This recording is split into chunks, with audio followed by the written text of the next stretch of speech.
So try this one. Which of these will ensure the integrity of an email message? All right, you need a hash function for that. That's MD5. The most popular answer is correct. You get integrity. All right. All right, let's try this long number 4.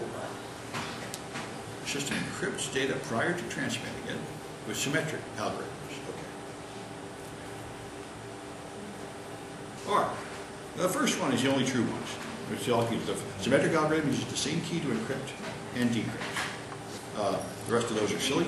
All right, how about number 6? Which one uses 56-bit keys? That's a useful fact to know. Oh yeah, ABC. Oh yeah, you're right. It should be ABCD. Good point. You'll have to make that conversion in your head. All right, so it's B, des. Good, people did the conversion. All right, how about this one? Multiple keys and encrypts data multiple times. Number 7. That's a good one. All right, that's triple des, of course.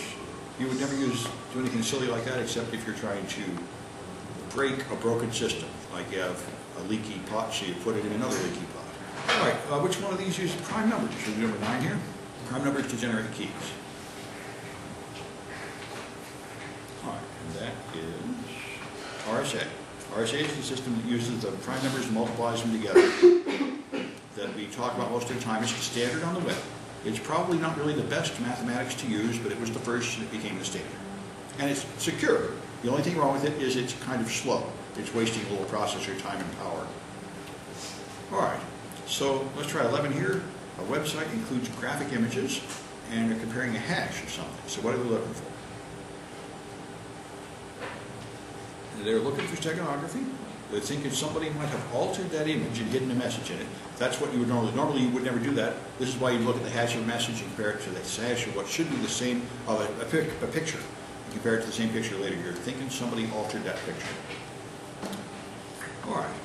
So which of these requires a certificate of authority? Number 12. And this is pretty easy because you know FTP doesn't authenticate at all. AES is symmetric, not asymmetric. This is the public key infrastructure, and this is TLS, which is what you use on the web for HTTPS, which is your certificate of authority. So it's that one, Pete, TLS. All right, let's try 14. Sally has sent me. That is going to provide non-repudiation, and let's talk about this because I see a lot of people have gotten into confidentiality. If you encrypt something with your private key, you do not get confidentiality at all because anybody can decrypt it with your public key. Your public key is common knowledge. The only thing you get is non-repudiation. You prove that you signed it because you hold the private key.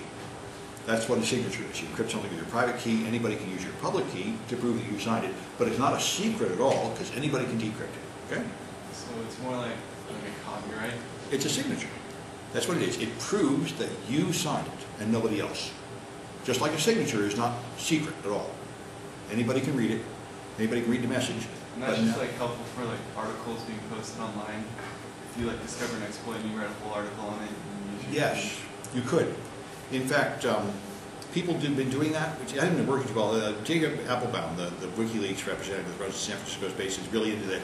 He posts MD5 hashes to Twitter because he wants to be able to say later, I knew that, and he's going to say what it was that hashed down to that. I've never seen him actually use that. This is a similar attempt to do the same thing. For example, the guy that took over all those routers, 120,000 routers, and scanned the entire internet and published all the data, he then put a cryptographic key at the bottom of that so he can take credit for it later if he decides to, but the problem is he just committed about 1,000 felonies in every nation on earth. So I don't think he's really going to want to take credit for it later, but he might do another illegal thing and sign it with the same cryptographic signature to prove he's still the same guy, have this secret identity like the jester. That's an issue. And you can do it with cryptography. You can sign something so you can prove you're still the same guy, but they don't know which guy. All right, so let's try this one.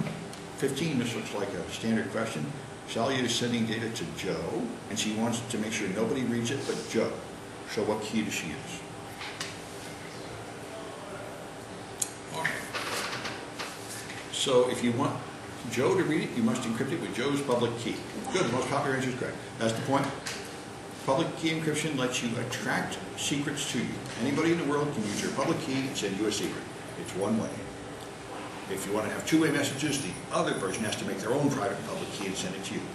So, that one's kind of brutal. I'm not going to use that one. Let's try 17. 17 looks doable. All right, and that's S mine. Yeah, popular answer. It's secure, multi-purpose internet mail extensions. It's used to encrypt email attachments. Okay, let's try 19. Whoa, I'd like to move this thing up there. Okay, it's 19. Two systems want to make a secure connection between each other with no prior communication. All right, that's what the PKI is for. The point of the PKI is it has all those digital certificates and they can prove it. So if you want to talk to Gmail and you're just typing your URL in the browser and you have no way to arrange anything prior with Gmail, you go to the public key infrastructure and it delivers you a key you can use to send data to Gmail, which you can trust without you having to arrange anything in advance. You can't use symmetric encryption because that would require exchanging a secret key with Gmail. That's the prior communication they say you don't have. So that's the point of PKI. PKI makes it possible for you to get trustworthy public keys for people that you don't know. So let's try number 23. What do you check to make sure you're not using compromised certificates? All right, and that's the certificate verification list, the CRL. The point of that is to have all the certificates that are known to be bad. In practice, there are some other categories of bad certificates that aren't in those lists. But anyway, that is the official structure whereby this works, which is slowly being replaced by better ones. So what does a recovery agent recover here in 25? All right, they recover your private key. That's, if you lose your private key, you're in trouble. But if it's not that it got stolen, but just that your system crashed and you lost your only copy of it, then you can get it back from your escrow agencies with your recovery agent. That's the idea. And you store half of it at each of two different escrow agents, so none of them have the key, but your recovery agent has the ability to get them back and reproduce the key. Let's try this one. Shelley encrypted a file with her public key. Later somebody deleted her private key, so now what? And I don't like this. I don't think I'm going to grade this one. I can't tell the difference between C and D. So let's not grade this one. C is public key. Oh, you guys are smarter than me. Okay. But I interrupted. I shouldn't have spoke so soon. You're right. Okay, so D is the only one that makes any sense. Okay, thank you. But I can't grade it now. But good. I didn't. Public key is useless. Right. So D is the only one that makes sense. Okay. Good. Well, you're smarter than me. That's good. I already passed the test. So, all right. So let's try chapter 11. So, operational security.